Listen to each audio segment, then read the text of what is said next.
Hello my dear friends, how are you. तो चलिए अब अगला अपना काम कर लेते हैं। हमारे इस चैप्टर का अब थोड़ा सा हिस्सा बचा है मेरे दोस्तों। अकाउंटिंग इक्वेशन के बारे में आपको आज मैं बताऊंगा। अकाउंटिंग इक्वेशन क्या चीज़ है। तो भाई अकाउंटिंग इक्वेशन हमारे अकाउंटिंग के जो वो 5 एलिमेंट्स की हमने बात की थी कि पूरी की पूरी अकाउंटिंग 5 एलिमेंट से मिलकर बनी है। और वो क्या है जी? एसेट्स, एक्सपेंसेस और losses, liabilities, incomes and gains and capital. तो ए, ई और एल आई सी। जैसे हमारा शरीर 5 तत्वों से मिलकर बना है, धरती, आकाश, वायु, जल और अग्नि, बिल्कुल उसी तरीके से अकाउंटिंग भी एसेट, एक्सपेंसेस और losses, liabilities, incomes and gains and capital से मिलकर बनी है। तो मेरे दोस्तों ये सारी कहानी मिलकर अकाउंटिंग की इक्वेशन बनाती है। तो अब ध्यान से सुनिएगा। एक तरफ है लेनदारी और एक तरफ है देनदारी। मैं बात करूंगा बिजनेस की। तो बिजनेस की अगर मैं बात करूं तो बिजनेस ने जो लेना है वो एक तरफ और जो देना है वो एक तरफ। बिजनेस के पास जो लेना है वो उसके एसेट्स है, दूसरी तरफ जो देना है वो लायबिलिटी है। एक है आउटसाइड लायबिलिटी और एक है इनसाइड लायबिलिटी। एक लायबिलिटी आउटसाइडर्स की तरफ, एक है बिजनेस के मालिक की तरफ यानी कैपिटल की तरफ। तो लेना इक्वल टू देना, ये पूरा का पूरा सिस्टम जो अकाउंटिंग का, ये दो चीजों पर लेन देन, बिजनेस में लेन देन ही होता है, उसी पर डिपेंडेंट है। तो liability plus capital equal to asset, यानी ये बात हमें यहां पर समझ में आ गई। Liabilities plus capital is equals to assets. अब एसेट की भी कहानी हो गई, लायबिलिटी की भी कहानी हो गई, कैपिटल की भी कहानी हो गई। बची तो ये दो चीजें, एक्सपेंसेस और लॉसेस और इनकम एंड गेन। बताइए जरा मुझे, इस पूरे बिजनेस में जो भी एक्टिविटीज की जाएंगी, प्रॉफिट होगा या लॉस होगा, दो ही बातें हो सकती है। तो जो खर्चे हैं, अगर उन सारे खर्चों को सारी इनकम और गेन में से माइनस कर दिया जाए तो प्रॉफिट या लॉस निकल आएगा। या तो प्रॉफिट या लॉस। सारे के सारी इनकम्स में एक्सपेंसेस और लॉसेस को माइनस कर दिया जाए तो जो उसका नेट इंपैक्ट होगा, या तो वो प्रॉफिट होगा या लॉस होगा। और वो प्रॉफिट और लॉस किसको मिलेगा भैया? बिजनेस के मालिक को जाएगा। बिजनेस के मालिक का क्या हमारे पास कोई अकाउंट है? जी हाँ, बिल्कुल है। वो है कैपिटल। इसका मतलब बिजनेस की कैपिटल में ही, बिजनेस के अंदर जो कैपिटल लगी है उसी में सारी इनकम्स और गेन्स को ऐड कर दिया जाता है, क्योंकि वो कैपिटल को बढ़ा देती हैं। और सारे एक्सपेंसेस और लॉसेस को माइनस कर दिया जाता है, क्योंकि वो कैपिटल को घटा देते हैं। तो माय डियर फ्रेंड्स, इसका मतलब ये हो गया कि पूरे के पूरे 5 एलिमेंट्स से मिलकर हमारी अकाउंटिंग इक्वेशन बन गई, जिसमें कि मैंने आपसे कहा liabilities plus capital equals to asset. और इसी कैपिटल में इनकम्स जो है वो ऐड कर दी जाती हैं, एक्सपेंसेस और लॉसेस को माइनस कर दिया जाता है। सारा खेल हमारा यहीं पर आ गया। क्या ये बात सभी को समझ में आई कि नहीं आई? तो ये थी हमारी अकाउंटिंग इक्वेशन। अब मैं आपको जरा लेकर चलता हूं थोड़ा सा इनसॉल्वेंसी वाले पॉइंट पर, फिर आगे बात करेंगे।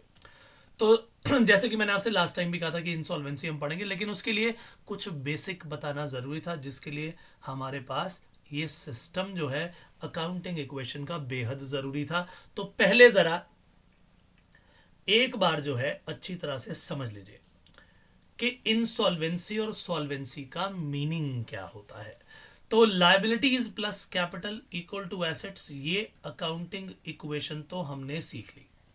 अब मान लीजिए किसी व्यक्ति ने 10 लाख रुपए का बिजनेस में पैसा लगाया।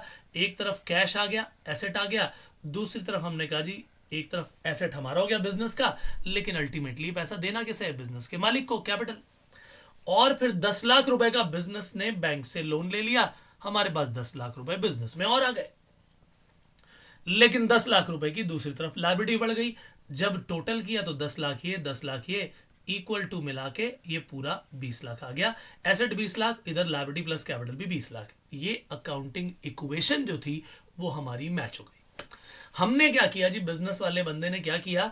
बिजनेस वाले बंदे ने पूरे के पूरे 20 लाख रुपए की गुड्स परचेज कर ली कि मैं इन्हें बेचूंगा, पैसा कमाऊंगा। जो कैश आया था उससे पूरे 20 लाख रुपए की गुड्स खरीद ली। अब जब वो गुड्स खरीदी तो माय डियर फ्रेंड्स हुआ क्या?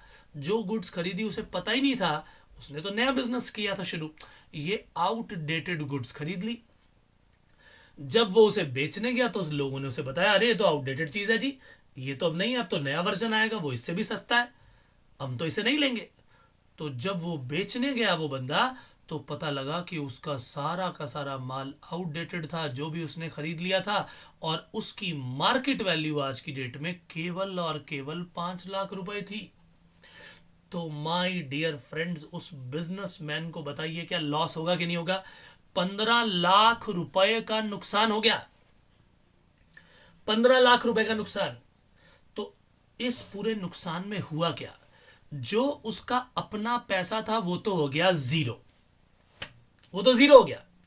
ऊपर से जो बैंक वालों का पैसा भी देना था, माय डियर फ्रेंड्स, उस 10 लाख रुपए की जो बैंक वालों को पेमेंट करनी थी, उसको देने के लिए भी तो पैसा मौजूद नहीं था, केवल 5 लाख रुपए थे। क्योंकि वो जो सारा का सारा सामान था जो 20 लाख में खरीदा था वो 5 लाख में बिका। तो अब सवाल यह आता है कि लायबिलिटी जब रह गई 10 लाख की और 5 लाख रुपए बचे, तो होगा क्या? तो ऐसी सिचुएशन में लायबिलिटीज का अमाउंट बिजनेस के एसेट के अमाउंट से ज्यादा हो गया। बाहर वाले लोग आकर अब कहेंगे लाओ जी लाओ, हमारा पैसा दो पैसा दो। इसके पास, बिजनेस के पास तो पैसा है नहीं, उसकी अपनी कैपिटल भी जीरो हो गई। तो भाई करें तो क्या करें? ये सिचुएशन जब हमें यहां पर देखने को मिलती है, तो लाइबिलिटीज देखी 10 लाख की और एसेट बचे भैया 5 लाख के। तो अब करे तो करे क्या? बैंक लोन 10 लाख का बचा, ये तो पूरा 5 लाख का नुकसान आ ही गया, ये तो नुकसान है ही। तो 5 लाख के एसेट बचे हैं, 5 लाख का नुकसान है। अब ये माइनस हो गया ना, 10 लाख की कैपिटल में 15 लाख का लॉस हो गया। तो 5 लाख का लॉस बल्कि बचा हुआ है, उनके 10 लाख में से भी 5 लाख का लॉस कर दिया। तो नेट नेट 10 लाख देना और 5 लाख जेब में। तो ऐसे सिचुएशन में या तो ये खुद ही डिक्लेयर कर देता है बिजनेस के जी हम इंसॉल्वेंट हो गए, हमारे पास पैसा नहीं है, जो है भैया वो ले लो, या फिर क्रेडिटर केस फाइल कर देते हैं। जब क्रेडिटर केस फाइल करते हैं तो भैया फिर वो इंसॉल्वेंसी का प्रोसीजर शुरू हो जाता है। इंसॉल्वेंसी के इस प्रोसीजर में सबसे पहला पॉइंट देखा कि लायबिलिटीज देखो जी। मान लो किसी कंपनी की 200 करोड़ की लायबिलिटी है, लेकिन एसेट है खाली 100 करोड़ के। अब क्रेडिटर कहेंगे लाओ भैया लाओ, हमारा पैसा दो हमारा पैसा दो, बहुत सारे क्रेडिटर्स आ जाएंगे। तो सारे के सारे क्रेडिटर जो हैं वो मिल के इसके अगेंस्ट केस फाइल कर देंगे, बिजनेस के अगेंस्ट। और कोर्ट में जब केस फाइल हुआ तो पता लग गया भैया आप ये तो इंसॉल्वेंट है, तो इंसॉल्वेंसी डिक्लेयर हो गई। कोर्ट ने डिक्लेयर कर दिया जी तो इंसॉल्वेंट है, इसके पास तो पैसा नहीं है। तो अब हम इस काम को करेंगे कि जो ये 100 करोड़ के एसेट है, इन 100 करोड़ के एसेट को सारे के सारे 200 करोड़ की लायबिलिटी वाले लोगों में बांट दिया जाए। मगर कैसे बांटा जाए भाई? एसेट को बेचना है, एसेट के बेच के पैसा जो आएगा उस तरह से किसको पहले दें किसको बाद में दें, किस प्रोपोर्शन में दिए, डिसाइड कौन करेगा? उस काम के लिए कोर्ट ने अपॉइंट करना होता है ऑफिशियल असाइनी को। इसे हम ऑफिशियल लिक्विडेटर भी बोलते हैं और ऑफिशियल रिसीवर भी बोलते हैं। तीनों नाम याद कर लो, ऑफिशियल असाइनी, ऑफिशियल लिक्विडेटर और official receiver. My dear friends, इस बात को समझ लीजिए कि यही वो ऑफिशियल रिसीवर है जो सेल ऑफ ऑल एसेट्स करेगा, और एसेट को बेचने के बाद जो भी पैसा आएगा वो उसकी प्रोपोर्शनेट पेमेंट करेगा ऑल लायबिलिटीज की। तो 200 करोड़ के बदले में देने हैं 100 करोड़, बस 50%, 50%। समझे मेरी बात? यानी 100 में से 50 रुपए मिलेंगे, 50 पैसे इन रुपी, 1 रुपए में 100 पैसे होते हैं, 100 में से 50 पैसे मिलेंगे। इसे बोलते हैं प्रोपोर्शनेट पेमेंट कर देना। तो अब हमने पूरा प्रोसीजर भी देख लिया, करेक्ट और नॉट? तो सिचुएशन आई है कि ये इंसॉल्वेंट व्यक्ति है कौन? ये इंसॉल्वेंट व्यक्ति वो है जो अपने डेट्स पर डिफॉल्ट कर देता है। देने थे मगर दिया नहीं। So insolvent is a person और enterprise which is not in a position to pay its debts. और सॉल्वेंट कौन हो गया? सॉल्वेंट वो व्यक्ति है जो अपने सारे डेट्स को पे करेगा। भैया जिसके पास पैसा ही आ रहा है, जो कहीं भी डिफॉल्ट नहीं कर रहा, जो लोन है वो सारे वापस कर दिए। So solvent is a person और enterprise which is in a position to pay its debts. ठीक है जी, तो ये हमारी इंसॉल्वेंसी की सारी कहानी यहीं पर हो गई समाप्त। अब नए पॉइंट पर आते हैं, इसी से जुड़ा हुआ पॉइंट निकाल लेते हैं। ये बताइए, जिन लोगों ने इस इंसॉल्वेंट फर्म को पैसा दिया हुआ था, 100 रुपए जिसने दिए उसको 50 मिले, जिसने 500 दिए थे उसको 250 मिले, जिसने 1000 दिए थे उसको 500 मिले। ऐसा ही तो हुआ, ऐसा ही तो हुआ, करेक्ट और नॉट? ऐसा ही हुआ। तो जो 50 रुपए मिले 100 में से 50 तो मिल गए, बाकी 50 कहां गए? मिल गए क्या वो डेटर बचे या बैड डेट हो गए? क्योंकि जिस व्यक्ति को उधार दिया आपने, अगर वही इंसॉल्वेंट हो गया, 100 में से 50 दे रहा है, तो आपने कहा जी बचे हुए 50 कहाँ है भाई? वो कहता जी नहीं है भैया, मेरे पास तो बिल्कुल कुछ भी नहीं है, जीरो मनी। तो यानी 50 रुपए अब कभी नहीं मिलेंगे। वो डेटर जो था वो बैड हो गया, नुकसान हो गया। ये कहलाते हैं बैड डेट्स। तो मान लीजिए कि एक सेलर है मिस्टर ए, उस सेलर ने मिस्टर बी को, जो कि बायर था, 10,000 रुपए का सामान उधार पर बेचा, क्रेडिट सेल कर दी। अब ए ने अपनी अकाउंट बुक्स में लिखा हुआ है कि मैंने मिस्टर बी से लेने हैं पैसे, 10,000 रुपए लेने हैं जी, और बी को डेटर के रूप में यानी एसेट के रूप में लिखा हुआ है कि मैंने इस व्यक्ति से पैसा लेना है। जिस व्यक्ति से पैसा लेना होता है वो डेटर है। लेकिन बी अंत में मना कर देता है, भैया मेरे पास तो पैसे नहीं है। मान लो पूरे के पूरे 10,000 देने से मना कर दे, तो ए का जो ये डेटर था, बी डेटर है ना, ए का एसेट है ना, वो डेटर जो था वो बैड हो गया, ये लॉस हो गया, बैड डेट्स हो गए। जो उसके डेटर थे वो बैड हो गए, पैसे दिया ही नहीं, पूरे का पूरा 10,000 रुपया जो था वो लॉस हो गया। ये कहलाता है बैड डेट्स। तो माय डियर फ्रेंड्स, ये जो बैड डेट्स की कहानी है ये क्या है? When goods are sold on credit, जब हम उधार पे उन गुड्स को बेच देते हैं, but the debtors do not पे द ड्यू अमाउंट, डेटर्स वो ड्यू अमाउंट नहीं देते हैं, hence the amount becomes irrecoverable, hence the amount becomes irrecoverable। वो पैसा अब रिकवरेबल ही नहीं है। गुड्स उधार पर बेची, गुड्स उधार पर बेची, मगर वो रिकवरेबल ही नहीं है। Even after asking money, debtor does not पे द अमाउंट। कहा उससे भाई पैसा दे दे, नहीं दिया। अच्छा, इससे कोई फायदा, कोई लेना देना नहीं है कि उसकी कैपेसिटी है कि नहीं। हो सकता है उसकी जेब में पैसा हो, वो जानबूझ कर ना दे रहा हो, ऐसा भी पॉसिबल है। और आप रिकवरी करने के चक्कर में भाई पैसा दे दे दे दे दे दे, उसे मना कर दिया, मैंने दे रहा, जो करना है कर लो, तो ये बैड डेट हो गया। या हो सकता है कि उसके पास कैपेसिटी ना हो, तो वो जो डेट था वो इररिकवरेबल हो गया। अब जब वो इररिकवरेबल हो गया, वो बैड डेट हो गया, आप इसे लॉस के रूप में दिखा दोगे। That irrecoverable debt, that irrecoverable amount is known as bad debt. और इसके कारण जो हमारे डेटर्स थे वो रिड्यूस हो गए, क्योंकि डेटर को दिखाया था हमने एसेट, और एसेट अब वो रहा नहीं, क्योंकि उसके बदले में पैसा मिलना नहीं, क्योंकि वो बैड हो गया। इसी कारण से वो जो डेटर है वो क्या हो गए? बैड हो गए। इसके कारण डेटर रिड्यूस हो गए। लेकिन मान लो कई साल पहले एक व्यक्ति ने आपको कह दिया था कि मैं तो एक भी पैसा नहीं दूंगा जी, बैड डेट हो गए। इसकी पूरी कहानी सुनाता हूं, आओ नई कहानी सुने। तो जी एक व्यक्ति है जिसने उधार पर 1,00,000 रुपए का सामान बेचा। ये थे मिस्टर सेलर, उसने उधार पर सामान बेचा, ये बन गया क्रेडिटर, और ये मिस्टर वाई बन गया डेटर। एक्स है क्रेडिटर और वाई है डेटर। क्रेडिट सेल की गई थी 1,00,000 रुपए की, पॉइंट नंबर 1 पे।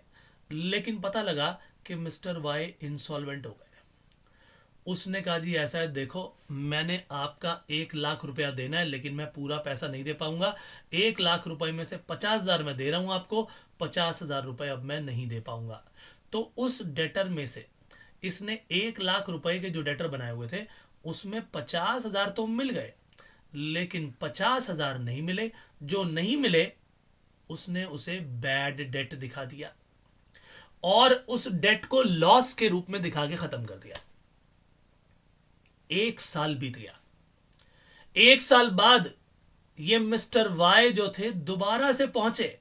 आफ्टर 1 ईयर मिस्टर वाई 50,000 रुपए लेकर एक्स के पास पहुंचे कि लो जी मिस्टर एक्स, आपको याद है कि 1 साल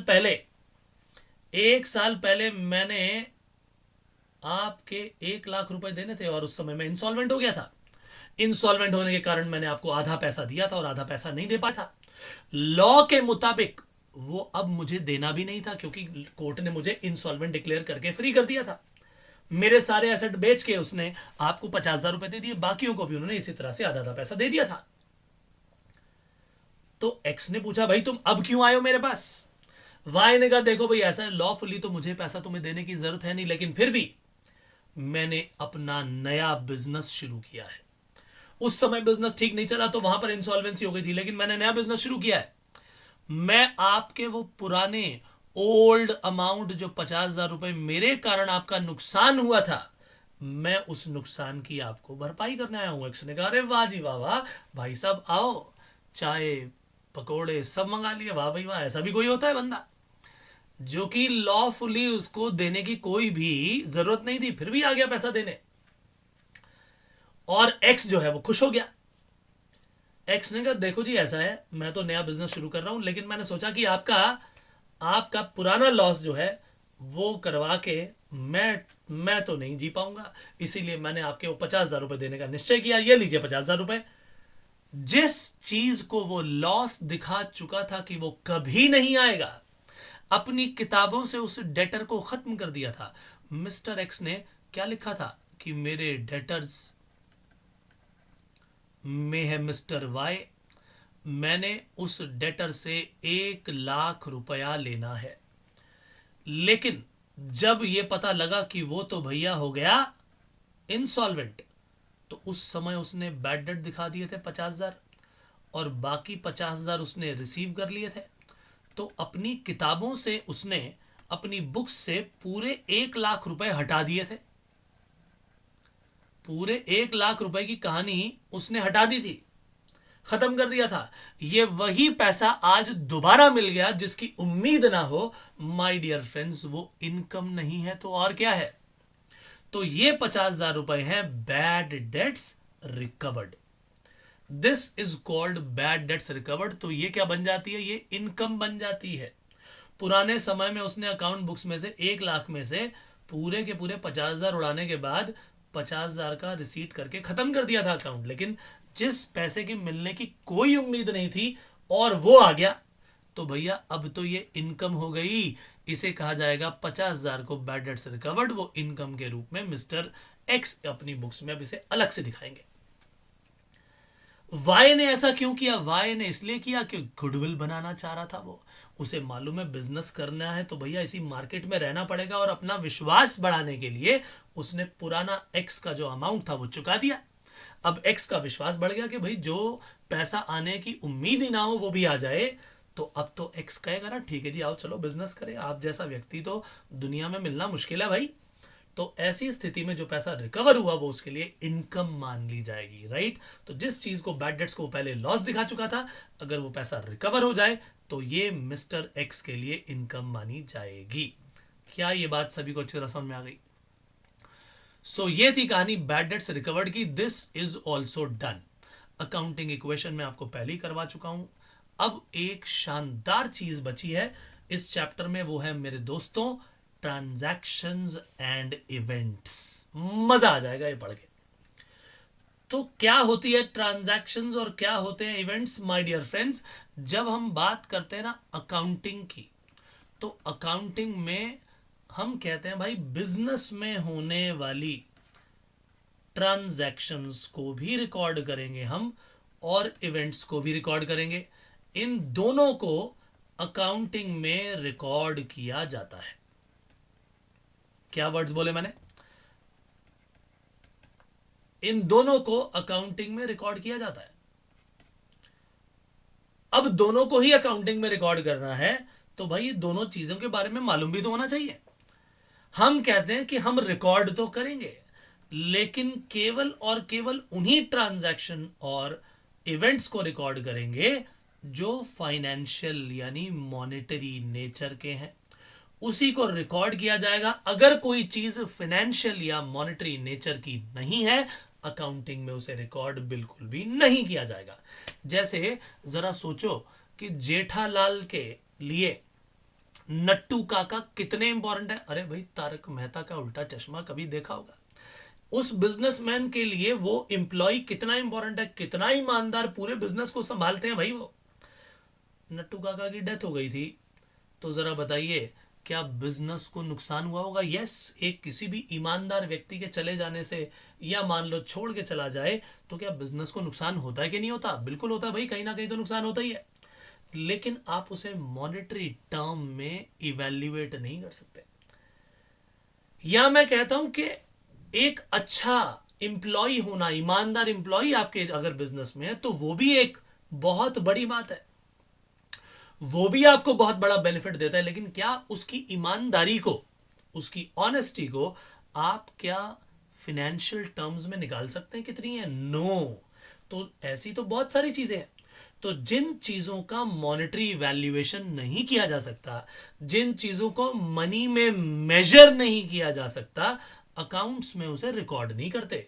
तो हम अकाउंटिंग में उन्हीं ट्रांजैक्शंस को, उन्हीं इवेंट्स को रिकॉर्ड करेंगे which are of financial nature, which have monetary value. ठीक है जी। तो अब ट्रांजैक्शंस वो हैं जो हम करते हैं, फाइनेंशियल नेचर की होनी चाहिए, सबसे पहला पॉइंट तो यही है। तो ट्रांजैक्शन वो है जो हम करते हैं, इसको याद रखिए। ट्रांजैक्शंस वो है जो हम करते हैं। बिजनेस में सामान बेचा जाता है, सामान खरीदा जाता है, एक्सपेंसेस की पेमेंट की जाती है, इनकम को रिसीव किया जाता है, एसेट को बेचा और खरीदा जाता है, लोन लिए जाते हैं, पे किए जाते हैं, बिजनेस में कैपिटल इन्वेस्ट की जाती है, बिजनेस में से बिजनेसमैन ड्राइंग्स भी निकालता है, ये सब किया जा रहा है। तो जो हम करते हैं वो कहलाती हैं ट्रांजैक्शंस, इनकी भी रिकॉर्डिंग होती है। और जो हो जाता है माय डियर फ्रेंड्स, वो कहलाता है इवेंट। जैसे कि साल के अंत में सारी ट्रांजैक्शन करने के बाद या तो जो रिजल्ट आएगा वो प्रॉफिट होगा या लॉस होगा, ये हो जाता है, ये किया नहीं जाता। अब हमने इतना सारा सामान खरीदा, तुम्हें क्या लगता है क्या 31 मार्च आते आते, साल का अंत आते आते सब कुछ बिक जाएगा? No my dear friends, closing stock जो है, क्लोजिंग स्टॉक जो है वो बच जाएगा। अगर वो क्लोजिंग स्टॉक बच गया तो ये तुमने थोड़ी बचाया, ये हो गया। क्या कोई भी बिजनेसमैन चाहेगा कि उसका कुछ बचे? वो कहेगा जी सारा का सारा माल बिक जाए, मैं तो कहता हूं आज ही बिक जाए, हर कोई यही चाहेगा। लेकिन भाई स्टॉक बच जाता है। तो जो हम करते हैं वो ट्रांजैक्शंस हैं, इन्हें भी रिकॉर्ड करेंगे अगर वो फाइनेंशियल नेचर की है, और इवेंट्स को भी हम रिकॉर्ड करेंगे अगर वो फाइनेंशियल नेचर के हैं। Is that very very clear to you? तो ट्रांजैक्शंस को भी रिकॉर्ड करेंगे, इवेंट्स को भी रिकॉर्ड करेंगे, only those transactions and events which are measurable in terms of money, we are going to record them only. So which can be measured in terms of money, they will be recorded, else any other thing we are not going to record. So my dear friends, ये था सारा का सारा खेल हमारी accounting terminology का। मेरे दोस्तों अगले सेशन में फिर से मुलाकात होगी, फिर से कुछ नया करेंगे। तब तक के लिए दीजिए इजाजत। Bye bye, take care and God bless you. Thank you so much.